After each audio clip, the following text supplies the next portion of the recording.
Hello, everyone, and welcome back to Seed to Harvest, a podcast with founders, creators, and investors sharing their stories, frameworks, and tactics. My name is Paige Finn Doherty, and I'm the founding partner behind Genius Ventures and author of Seed to Harvest, the children's book about venture. Today, I'm joined by Cindy B., general partner for Capital X. She was previously the founder of Spartan Camera while working at Accenture. And she's invested in over 100 startups since 2011 and seeded 12 unicorns, which are companies that are worth over $1 billion, including Cruise, Rippling, and Zapier. So Cindy, welcome to the show. Thank you so much for taking the time. Thank you for having me. It's my pleasure. Of course. Okay, so I want to dig right into the nitty gritty of it. You once set a goal to raise $2 million in 2 weeks. I would love if you could share your philosophy behind setting self-imposed deadlines in venture. I would say when I started the Capital X, I was very lucky for the timing. It was when rolling funds first got very popular and the environment was good, the economy was strong, stocks were high. So there were a lot of individual accredited investors. So $2 million for a year to raise that within a short time, it was pretty reasonable. It seemed pretty reasonable to me. I did achieve that goal. I think you may set your goal higher than you think you can achieve, but with a clear goal, it just makes your work easier. Actually, I would say one of my biggest LPs who invested in almost half of my fund size, I only talked to them for less than half an hour and they committed on the spot. But that one, I didn't plan. So sometimes, great things happen outside of your expectation. So that was pretty awesome. Yeah, that's super cool. And notable LPs of yours, for context for our listeners, include Mark Andreessen and Chris Dixon, as well as David Sachs. Super angels with multiple unicorns in their portfolios, GPs at multi-billion-dollar funds, breakout winner portfolio founders, which I think is my favorite. I feel like that's a really strong sign of confidence in your investing style, and founders that you've invested in have also invested in your fund, and as well as founding executive members at Square, Stripe, Twitter, and other tech companies. So I'm curious if you could talk a little bit more about what your fundraising process looks like. It sounds like there's some synchronicity involved and you can't always plan what the outcomes are, but I'm curious how you think about your fundraising process overall. Because my fund was rolling funds, so I could publicly talk about it. And again, because of the timing, and also I did have some track record from previous investing activity, I would just tweet about it. So I use the Twitter as the main platform, and I would list the angel list link. And in that link, I would list my previous investments, how I got into the deals, why founders love working with me, all the regular stuff GP wants to talk about. And then most LPs actually signed up without talking to me. Yeah, so it's really, so right now you cannot imagine LPs would invest without having a meeting at least. But back then, I would say more than 90% of LPs didn't talk to me. Wow. More Yeah, than and 90% of yeah, more LPs you than never talked 90% to? of them. Yeah, and Wow. some LPs they were so nice and convinced. So after they invested, they introduced more than 10 LPs to me, and Well, many of those LPs that they introduced didn't talk to me either, because then there is a landed trust. So the first LP trusted me, talked to me and trusted me, and then other LPs trusted him or her. Yeah. So ah, it was relatively easy for me to raise the initial funding in 2020. That's super interesting. I was reading this book recently. I was on vacation with my family and I was reading a bunch of books, and one of them is called The Name of the Wind. And in it, there's a paragraph on inherent versus borrowed power. And I feel like borrowed power is something that you come into contact a lot as a fund manager with because, as you enter the industry, you build credibility through the investors who trust to invest in your fund as well. So I'm curious if you could share some more examples of like your experience with that like lended trust that you're talking about. So I just shared the lended trust for investors. I Mhm. also have experienced the lended trust for founders. So, Yeah. so some founders they ask to talk to the portfolio founders as a reference check. Mhm. So that's one way. The other way is sometimes when I approach a founder, I really wanted to invest. And then I mentioned some of my previous portfolio. And then they are like, oh, you invest in this company. Oh, I'm good friend with this founder. If that founder let you invest, then I trust you. So it goes both ways, right? Investors and also founders.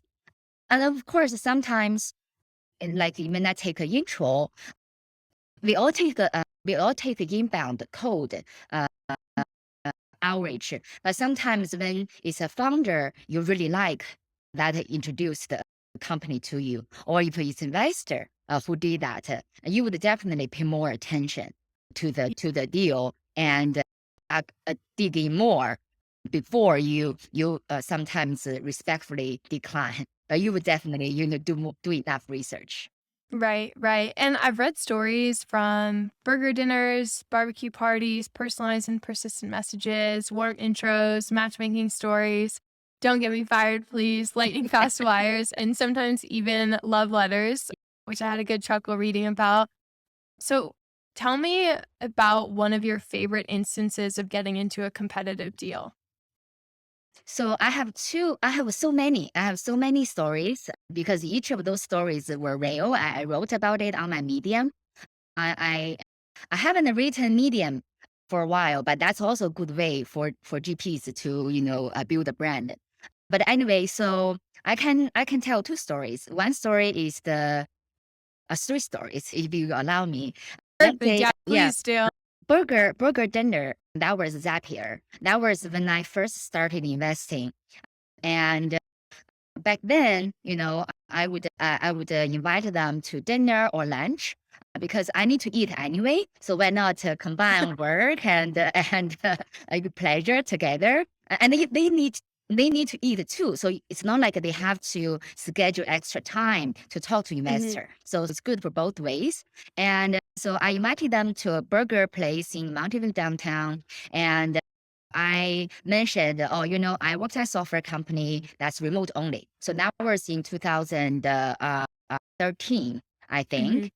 Yeah, 2012 or 2013. And, it's very efficient, very low cost. Back then, remote only was not common. It was especially, in the tech center in Silicon Valley, you wanted the top talent to be around you, even though they are so expensive.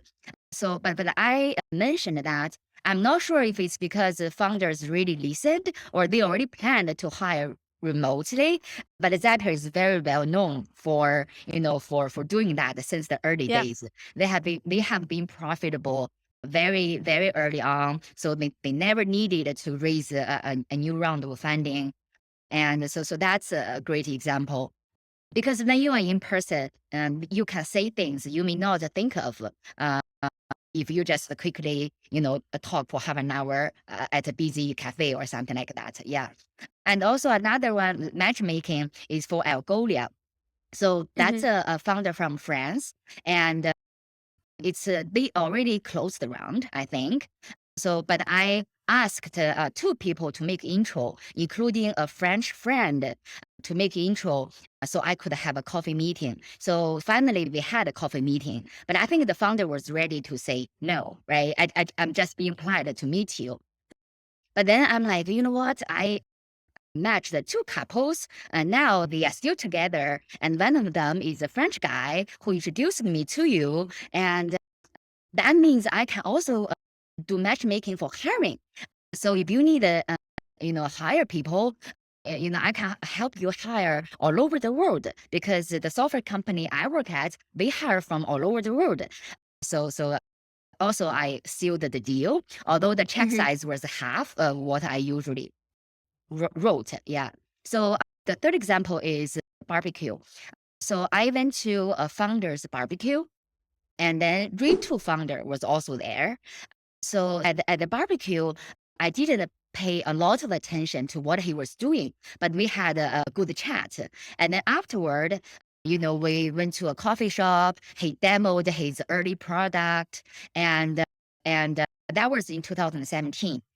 So, Mhm. and then I didn't invest right away, but I really liked his sales capability. He's a tech founder, but he can do sales. It's so natural. You cannot ignore that.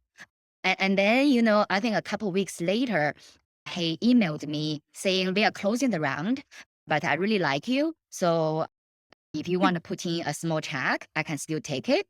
So I invested, and I'm so glad I did, because now it's worth more than 3 billion 5 years later. Wow. Yeah. And also the barbecue dinner founder, his company now is worth more than half a billion.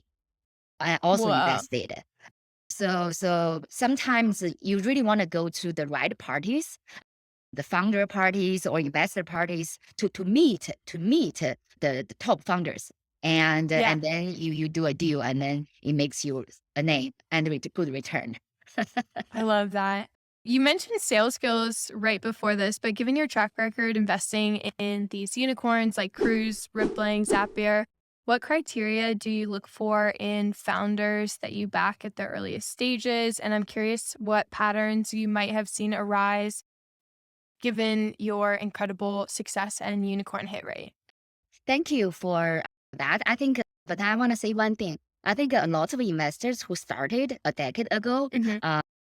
have good track records, have a lot of unicorns, because the time was good. The time was Right. good, and now it's been 10 years. So it's yeah. So I'm seeing a lot of my peer investors that they have quite many unicorns. So I'm so happy to know these people. So as for criteria, I think it's really case by case. Uh, Investors usually like to see a few things. Founders' own background, either your technical, your sales, or your work experience is the founder background. Uh, and then they see your how fast that you can, let's say, make a product if it's not hard tech or deep tech, and the potential market, uh, and your leadership to hire, Mhm. and your storytelling skill. So usually VCs look at all these things. There is I think there is everybody can follow a certain rules, but when it comes to each individual startup, there is intuition. End of the day, you want to invest in people who are smarter than you, who can figure things out. You just want to be part of their journey, even you are taking a risk. Of course, VC is all about risk taking, but you just want to witness and help if you can, to be even a tiny part of it. Yeah, I Mm. would say it's both some analysis, due diligence with the data available, plus some intuition on Mm. the founders. Yeah. Yeah, I find intuition the more that I talk to specialists versus generalist investors, I feel like the generalist investors quite often say intuition in public. I think that a lot of specialist investors definitely use intuition, but might not speak about it as much. But I'm curious, what advice would you give to other emerging managers who also consider themselves to be generalist investors? It's actually pretty hard to be a generalist when you first start, Mhm. because there will be too many deals for you to look at, and you may not realize your strength. And even when you work with other people, it confuses them what deals to send to you. Uh, so I think it's good to start with a smaller niche even Mhm. though you define yourself as a generalist, it still helps to start with a smaller subset and then gradually expand, because then as people get to know you more, as you know more founders and investors, it's not uncommon to expand. Yeah. Yeah. I still wanna. I think emerging managers wanna still start with either your special skill or a subset of sectors you are bullish about, you are most interested in to start with. Yeah, that's super interesting. Did you find that to be true in your own experience? Did you start off with a smaller niche of companies that Yeah, you were evaluating? yeah. So my background has always been software, Mhm. and so I started with enterprise software, and gradually I expanded. Like cruise self-driving was in 2014, I think. Uh, that was a pure bet on the founder because he already founded the Twitch and he's from Mhm. MIT and he did the early prototype, drove to computer museum, pastry museum on the demo day. I'm like, wow. So Whoa. I was blown away. So, so definitely I just bet on the founder and the execution, early execution. But if you ask me to really due diligence a self-driving car, I mean, I cannot disassemble the prototype and ask deep questions, right? So, but it's gradually, because early stage, I do early stage. Early stage is Mhm. mainly about the people. I think being journalist is you can defend yourself being journalist in early stage. Mhm. Yeah. And as you think about the evolution of your investing style, I'm curious also about the evolution of how you think about building a firm. So you've been a solo GP. Are you thinking about building your team? Do you have folks that support you already?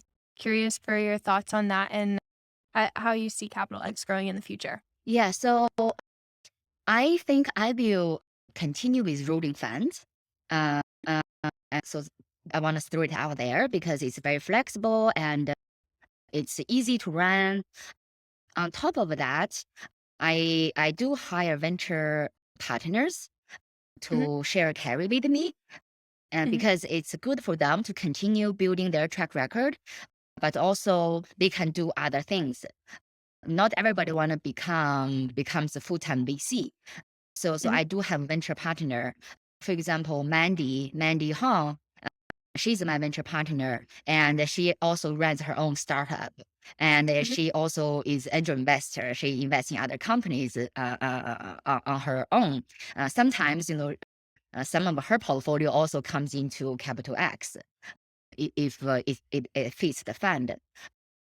I don't think I will hire a full timer because the fund is designed to be relatively small. Hmm. So I think just hiring venture partners to share carry is more scalable. And also I share carry with my Hmm. LPs. So in another sense, I have almost 100 LPs who work with me, right? I Yeah. make money for them, but also if they refer a deal to me, I give them very decent carry. Yeah. So I do Mm. have a lot of people to work with. And of course, co-investors, founders, everybody, we work with the network. Yeah, yeah, I think about that a lot. Like our team internally is quite small. It's like me and then our chief of staff and then my brother is interning for us this summer and editing these podcasts. So hi Tate, I know you're editing right I now and see. listening to this. But I think that the community of founders and investors and co-investors that we get to work with has been just really rewarding. Cause like for us, yeah, we've 120 investors in Fund One and so many of them have stepped up to help either in sourcing deals or doing diligence in spaces that we aren't as familiar with. So it's been really great and cool to hear that you're running your firm in a very community oriented way as well. I'm curious to hear more about that decision making process. As you were transitioning from an angel to starting a rolling fund, how did you make the decision between starting a rolling fund versus starting a traditional venture fund? And if you could explain the difference to folks, that would be awesome. Yeah. So a big reason for me was it's the timing. Mhm. Because when I wanted to start a fund, the rolling funds became popular. So I jumped on the trend. But if you Mhm. ask me, I actually would prefer a traditional fund, but Mm. I want to be able to do public fundraising. So that I think Yeah. that's the fund structure for Mac at a rare breed. Yeah, Yeah, so he's I 506C as well. exactly. So I think that's a very good combination. So if I could change in the future, when I say I want to stay on rolling fund, what I really meant was I want to stay on public fundraising. On But if 506C. it's a traditional, let's say if it's a 2 year or 3 year commitment period instead of a Mhm. quarterly, rolling fund Yep. is a quarterly commitment, although most LPs commit 4 to 8 quarters at a time. So that Mhm. mimics the traditional fund, 1 year Right. or 2 year deployment period. But in order to attract more institutional LPs who are really familiar with the traditional fund structure, I prefer traditional fund with the public fundraising capability, the 406, Mhm. Yeah. 406C structure. Yeah. Yeah, yeah. Yeah, I had Mac on the podcast. I think it's getting published actually like this week on Oh, I YouTube, heard but it he already. talked. Yeah. Oh, cool. Yeah. He talked a lot about his decision-making process. So it's interesting to hear you wanting to shift more towards like the traditional structure Hmm. to attract institutional VCs, but keep the 560 designation so that you can publicly fundraise. I think that's been really interesting on my journey since I'm 506B. So we can't talk about any like open fundraising, but are still able to share our journey about building a venture fund. But I definitely there have been moments when I've been tempted to switch because I Yeah, feel like yeah. it's really cool because you don't have for folks not familiar, it basically means that you can't talk about any open fundraising things or the SEC can persecute you for Hmm. public solicitation of funds. And the process, the difference between 506B and 506C is that with 506C, you'll go through a full know your client process. And I think it's like something like $100 extra per investor as you onboard them. And then they'll have to fill out a longer form. So I guess the reason why we decided to go the other way was on a smaller fund, it's a bit more cost intensive. And then also it's more adds additional friction into the onboarding process for like a Yeah. So traditional actually, fund. AngelList has done a great job. That's why Hmm. I wish one day they offer a traditional fund with the public fundraising structure. Yeah. Because when my LPs sign up, they only need to supply, let's say, paperwork that shows they have more than $1 million assets, or Hmm. they make $250,000 a year, or their CPA can write a statement saying they are, accredited investor. So there's no extra cost. It's all inclusive. Uh, Mm. and also, when I host my fund, when I say I host my fund on Angeles, I don't get to touch the funding. Hmm. Angeles takes care of, all the money transfer, the KYC, and also when I want to invest, I only get to make the decision. I don't even get to sign the paperwork, and I don't wear money outside. So everything is by the platform, by Angelis staff. So there is an extra layer of trust with LPs because most of my LPs are strangers to me. We've never met before. We've never talked before. So I think they also trust Angelis, a platform in between. Mm.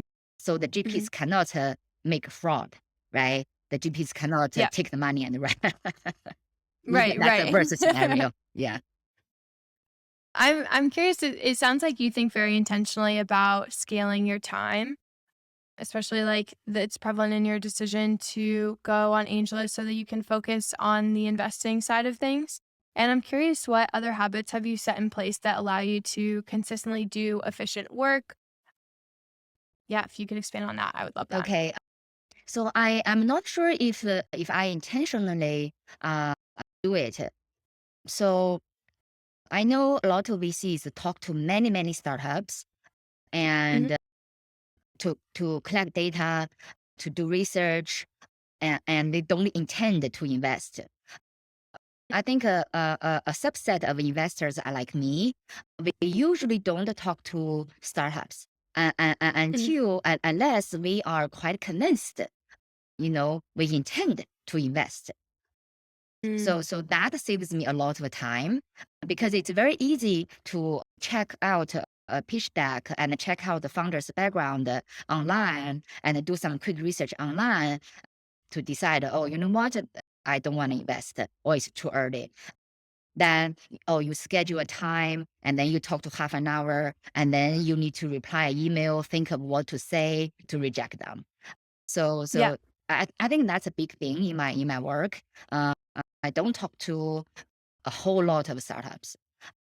Although Mhm. recently I talk to more startups than before, compared with the amount of companies I invested. Mm. So because I am more careful now. I have one more layer to think. Oh, I want to see how much money they can really raise, so they can survive. Although I'm not waiting for other investors to come in, but I have a filter. I Right. do think about that. So now I talk to more companies. Uh, but before, y- my hit rate uh, is very high from the Mhm. companies I talk to the company I invest in. Yeah, because I already did the Mm. research beforehand. Yeah, Right. Right. Yeah. Sounds like you've been very like asynchronous yeah, oriented in yeah, your yeah. work. And but Yeah. another thing is, I think that's something I should do better.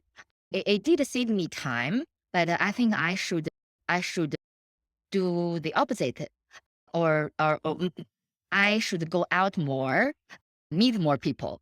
I should meet Mhm. more investors, go to more events, uh, because before I try to avoid.